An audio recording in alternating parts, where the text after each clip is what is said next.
I'll show you the most important thing. This took place at Carmel School Board. Now, I used to be a reporter in Carmel. This was my beat. It's Carmel, New York. It's called downstate New York. It's not quite upstate, but it's not New York City. It's about 100 miles north of New York City. And this lady got up and started to give it to the school board because they were teaching this critical race theory, which is just racism. It's all it is. It's anti-white racism. And she went after them, and they did this thing that they call tone policing. You know, we don't like the way you're talking. You know, I don't mind listening to your ideas. They mind listening to your ideas, or else they wouldn't have suspended the PE teacher. Of course they mind. They mind, or else they wouldn't be screaming, I don't want to re-educate you again and again. But they say, it's just your tone. It's just your tone. And she just blasted them. This is worth listening to. This is a mom in Carmel, New York, at a school board meeting, cut 22. Can we not let the public speak? Why can't we let the public know that you're teaching our children to go out and murder our police officers? Do you want the proof? I have the proof. Is that what scares you, the proof? That a parent actually standing up against all of you? Is that what scares you, to call out the names of these people? You work for me. I don't work for you. You have a duty. We are entrusting our children to you. We teach our children morals, values, when they grow up to commit crimes and end up in prison and kill a police officer.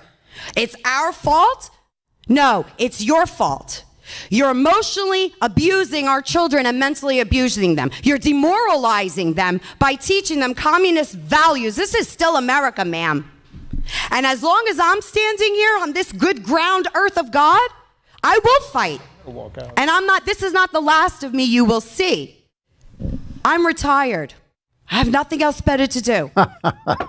That's right. She's an at-home mom, see? She's not taking Joe Biden's child care, so she has time to go and protect her kids. You know, men will die to protect women. You know why? Because women protect everything else. Because women build everything else. Because women create what we are and what we have, and they will defend it to the death. They will throw their bodies in front of their children. They will throw themselves in front of these stupid school boards. This woman's not afraid of being canceled like the lady at Dalton is afraid of. You know, the women at Dalton, the people at Dalton have put so much money and so much effort into turning their kids into the elite. They don't want to lose that elite status. But this is the elite. This is the elite. These twisted, sick people who have forgotten. They have forgotten the obvious things. I mean, this is the thing. They think they're progressive, but they're regressive. They think they're discovering new things, but they're just forgetting the old things that made this civilization the greatest civilization that has ever been on the planet,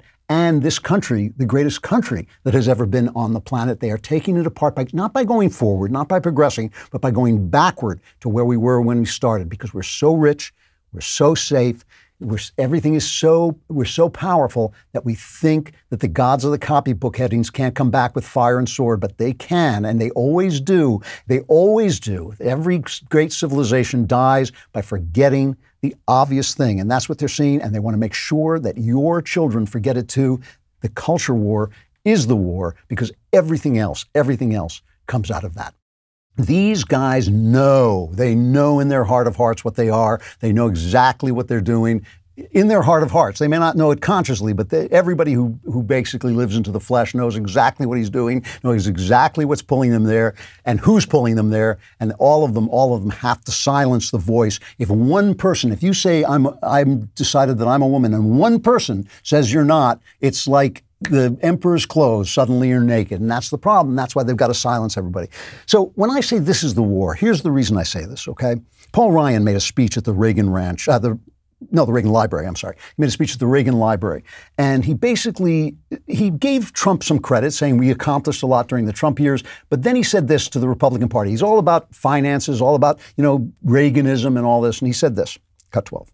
If we fail this test, it will be because the progressive left will have won by default. It will be because the conservative cause, which has been the protector of our great American creed, lost its way and followed the left into the trap of identity politics, defining itself by resentments instead of by ideals. It will be because we mistake reactionary skirmishes in the culture wars with a coherent agenda. It will be because we gave too much allegiance to one passing political figure and weren't loyal enough to our principles. See, the thing that Paul doesn't, and I like Paul Ryan, and the reason I like Paul Ryan is he took on entitlement in order to cut the debt when no Republican would do that. Trump wouldn't do it. Trump said, I'm not going to cut entitlements, which is one of the most important things we can do. And Paul Ryan had the guts to do it. But he failed. And the reason he failed is because he was pointing at charts with a pointer and explaining the debt to people. And the Democrats were making videos of Paul Ryan pushing old women off a cliff. They understand that the culture war is the war. Joe Biden is proposing a $6 trillion budget. I mean, it's just an insane amount of money he wants to spend. And one of the things it does is it installs guaranteed child care. Well, now we know, if you've been listening to me for the last half hour, now you know what they're going to be teaching your child while you're free to work. Nobody ever says, oh, moms need help, so therefore we're going to give them some respect and make sure their husbands are being paid enough so that they can take care of them. They never say that. They say the government has to provide child care. Why? Because once the government provides child care, they got you. Then they can teach you all the stuff they want. They can teach you exactly how to masturbate, how to build a whip. That was one of the things that was being taught in Ohio, how you can build a whip so you can punish yourself and punish your lover. They'll be teaching you all that stuff. The culture is where you teach people, no, I take care of my kids. We educate our kids. The government doesn't do it.